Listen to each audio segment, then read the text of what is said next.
Hey guys, what's going on? Today, I want to talk to you guys about one of my favorite traditional patterns in knife making, and that is the swayback.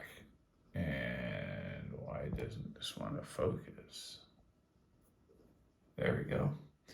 This is a case swayback in green bone with this kind of, and these were, for case, these were designed by Tony Bowes.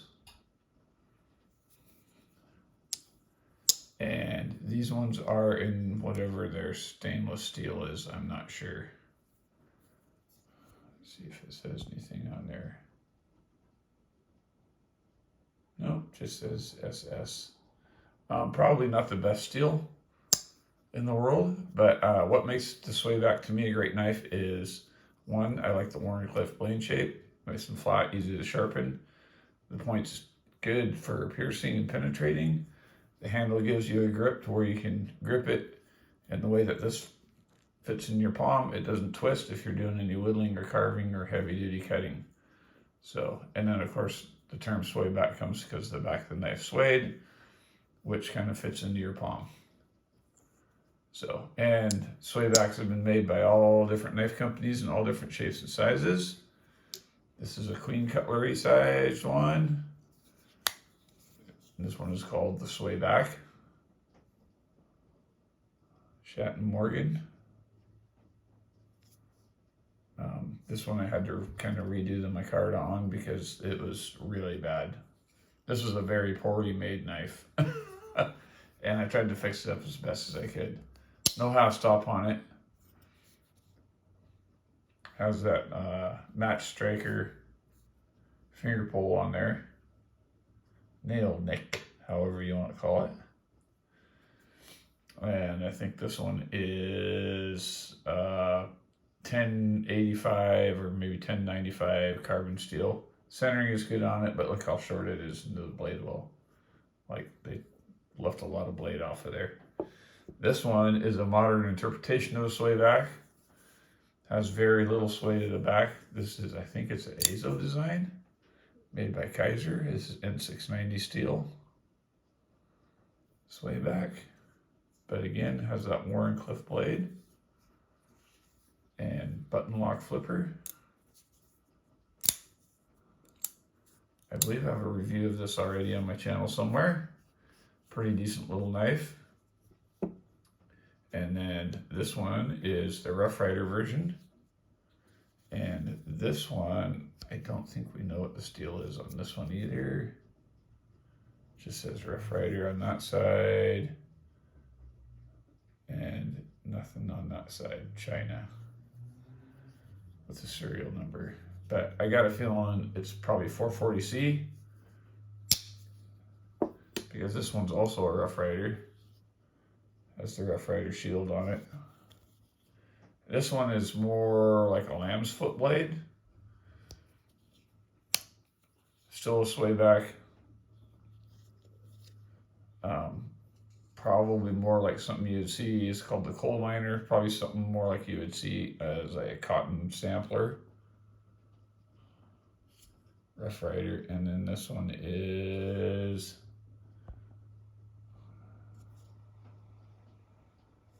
where did it say on there? Yeah, 440 razor sharp steel. 440C, I believe.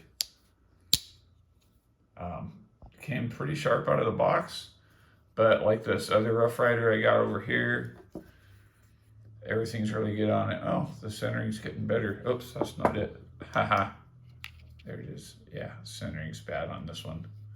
It just barely doesn't rub. And it might even be starting to rub. I don't know. But it's a great pocket knife for $21, I'll tell you that. And then this one was like $30. And it also has a little bit of centering issues. Has the match strike nail nicks. But everything else on it is pretty dang good. And I like this knife a lot. I've actually used this knife quite a bit.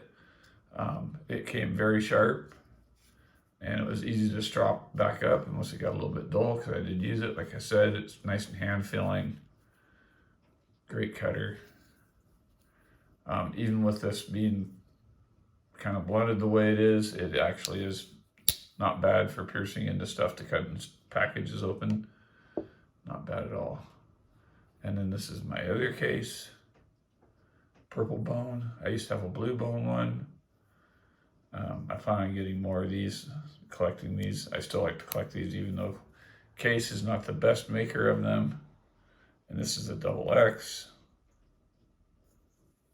Also stainless blade. Centering's a little bit better than the Rough Rider.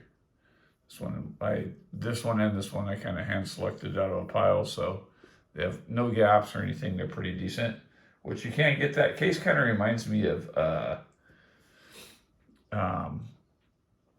Benchmade in that. Personally, my personal advice on Case and on Benchmade is that you don't just order them online. And if you do, make sure you put in the notes for them to look at them really good and look them over, make sure the centering and everything's good. Because you can still get lemons, which is crazy for a Benchmade. That's a $200 knife that's you can get elsewhere for a lot cheaper.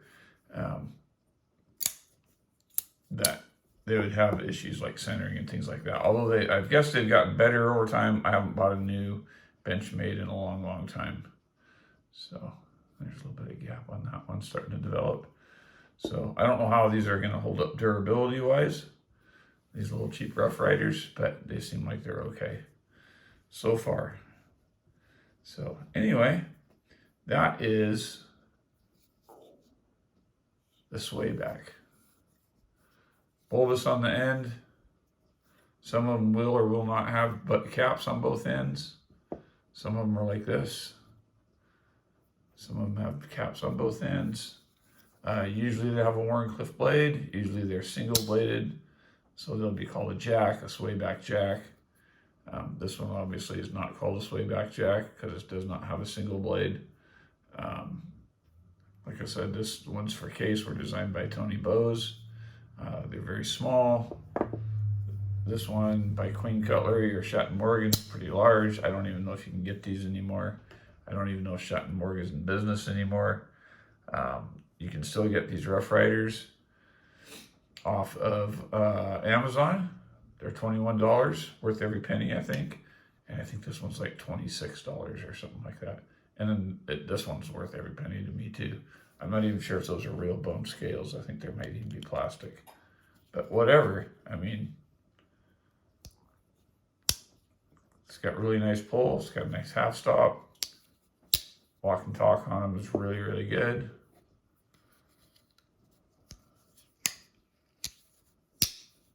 If you don't know, walk and talk is that noise they make.